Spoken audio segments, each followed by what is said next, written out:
Oi, pessoal, meu nome é Roberto, sou professor de arte, pintor e escritor e faço postagens regulares no Facebook, no Instagram e no YouTube. O viajante russo G.H. Langsdorff descreveu a tatuagem em áreas das Ilhas Marquesas no começo do século XIX e eu vou citar algumas de suas observações. Na imagem, vemos um guerreiro das Marquesas tatuado, segundo uma ilustração também do século XIX. Segundo esse pesquisador russo, abre aspas, a tatuagem é um tipo de substituto para a roupa, já que essa região está debaixo de um céu quentíssimo que tornaria as roupas insuportáveis. Para tatuar, o artista usa o osso da asa de uma ave. Esse instrumento é fixado em um cabo de bambu tão grosso quanto o dedo, com o qual o tatuador, por meio de outra vara, golpeia com delicadeza e destreza que mal perfura a pele. Os principais traços das figuras a serem tatuadas são primeiro traçados no corpo, com a mesma tinta que depois é esfregada nos furos para servir de guia no uso do instrumento. Depois que as tatuagens começam a ser feitas, adições a elas são feitas em intervalos de 3 a 6 meses. Muitas vezes continuam por 30 ou 40 anos, até que o inteiro processo de tatuar esteja completo. Vimos idosos de níveis sociais mais altos cujas linhas tatuadas eram tão acumuladas no corpo ao ponto de que mal se podiam distinguir uma das outras, dando uma aparência aos idosos de terem a pele enegrecida. Fecha aspas.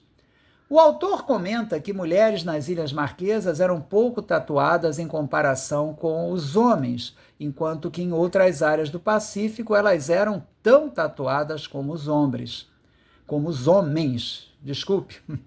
Na foto vemos um exemplo de tatuagem feminina, com os nomes das tatuagens no idioma das Ilhas Marquesas, segundo um livro de Carl von den Steiner, publicado na Alemanha em 1925.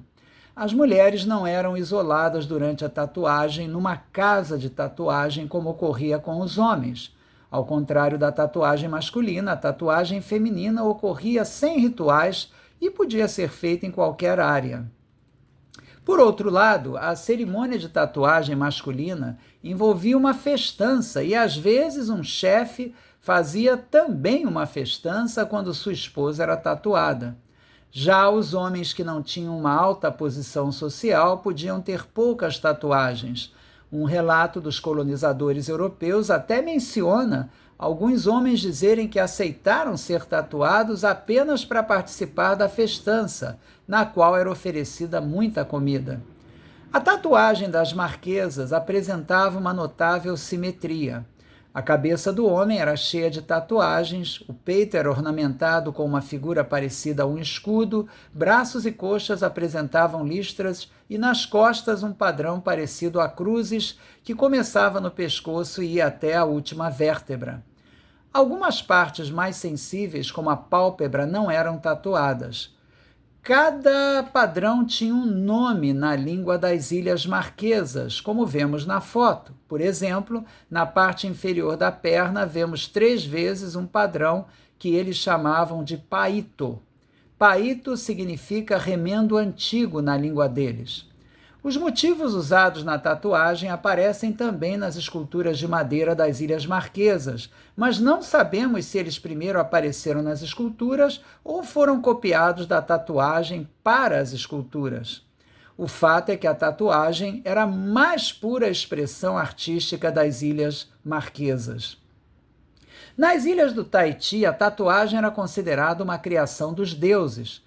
Ao começar o processo da tatuagem, os tatuadores se revezavam e rezavam para 2 espíritos padroeiros da tatuagem para que ela fosse bem sucedida. Praticamente todos os homens e mulheres eram tatuados a partir da puberdade. A tatuagem era feita por estágios, através de vários anos. Na imagem, vemos pinturas de temas tradicionais de tatuagem e de objetos cerimoniais, segundo uma aquarela do artista francês Jean-Louis Sacqueux.